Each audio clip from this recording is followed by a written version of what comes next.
மசாலா படம் first actually Lakshman வந்து கதை சொன்னப்பல நான் லைன் மட்டும்தான் எனக்கு புரிஞ்சது, பாக்கி எதுவுமே புரியல.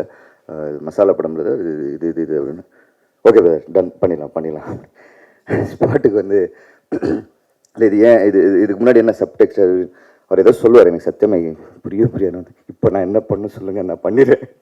ஸோ இப்படி தான் இருந்தது. பட் படம் பார்த்ததுக்கப்புறம் ஐ எம் வெரி ஹாப்பி. எனக்கு கண்டிப்பாக இந்த வாய்ப்பு கொடுத்ததுக்காக லக்ஷ்மணுக்கும் என் ப்ரொடியூசர் விஜய் ராகவேந்திராவுக்கும் என் ஹோல் டீம் மசாலா படம் டீமுக்கும் வந்து நான் வந்து நன்றி தெரிவித்துக் கொள்கிறேன். ஃபஸ்ட்டு இந்த படம் மெயினாக பண்ணது இம்பார்ட்டன்டான ரீசன் வந்து ஃப்ரெண்ட்ஷிப் தான். லக்ஷ்மண் என்னுடைய ஃப்ரெண்டு, அவருக்காக தான் இந்த படம் பண்ணது. நம்ம வெங்கட் சார் வந்து ஒரு டைலாக் சொல்லியிருப்பார், 10 இட்டு கொடுத்தா சூப்பர் ஸ்டார், அதுக்கப்புறம் 10 வருஷம் கொடுத்தா நாட்டையை கொடுத்துருவாங்க அப்படின்றது. எதுக்காக அப்படி பண்ணுறாங்க அப்படின்னா, அங்கே இருக்கிறவங்க வந்து இதெல்லாம் பண்ணுறதில்ல, தான் நினச்சிட்ருக்கான் கீழே இருக்கவங்க அப்படின்ற ஒரு டைலாக். அதுதான் இந்த படத்துடைய ரொம்ப இம்பார்ட்டன்ட் டைலாக். இது மாதிரி படம் யோசித்து பண்ணுறது வந்து ரொம்ப கஷ்டம். So full credit goes to Lakshman. ஆனால் இந்த மாதிரி ஒரு படத்தை போய் ஒரு ப்ரொடியூசர்கிட்ட சொல்லி எடுக்கிறது ரொம்ப கஷ்டம். So Vijay, thank you so much. ஏன்னா நீங்கள் நினச்சிருந்தீங்கன்னா ஆல் இன் பிக்சர்ஸ் பார்த்தீங்களா, ப்ரொடியூசர் ஆல் இன் சொல்லுங்கள் பேர், கம்பெனி பேர் அப்படின்றது. ஸோ ஆல் இன் பிக்சர்ஸ் ரொம்ப நல்ல ப்ரொடக்ஷன் கம்பெனி. அண்ட் என்ன விஷயம்னா, ஃபஸ்ட்டு டைம் படம் பண்ணுறாரு.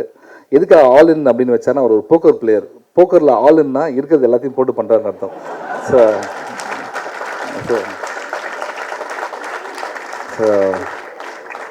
இருக்கிறது எல்லாத்தையும் போட்டீங்க பிரதர். திருப்பி நிறைய வந்து தான் நாங்களாம் இருக்கோம் brother. Lakshman who has been an extraordinary director. எனக்கு ஃபர்ஸ்ட் ஃபிலிமாக நான் அவர் கூட ஒர்க் பண்ணுறது, I think it's extraordinary stuff. I don't see him only as a director. He's a very good friend of me. So அதனால தான் இந்த படம் வந்து I could take it in myself and experimental stuff நிறைய பண்ணியிருக்கோம் இதில். Penney Dayal, Haricharan and நானும் ஒரு சாங் பாடியிருக்கேன் இதில். So hope you guys like it. Do watch it in theatres. Thank you. Story, screen play, டயலாக்ங்கிற காடையில் கான்செப்ட் அண்ட் டைரக்ஷன் போட்டிருக்காரு ஒரு பேரை.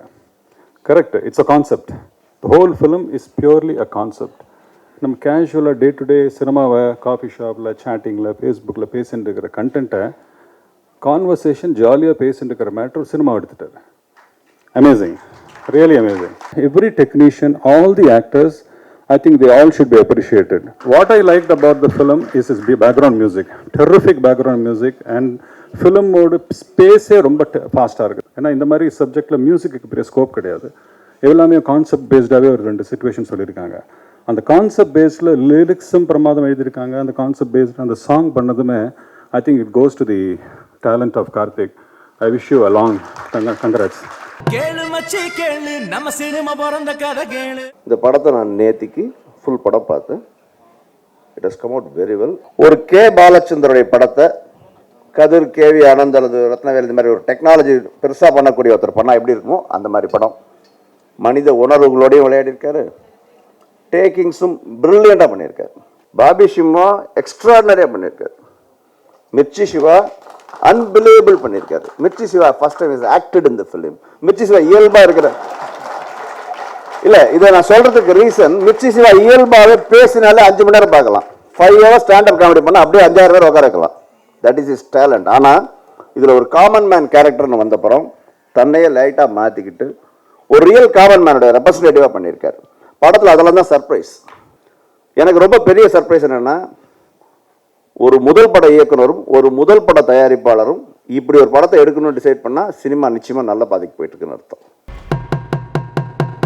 கேளு மச்சி கேளு, நம்ம சினிமா பிறந்த கதை கேளு கேளு.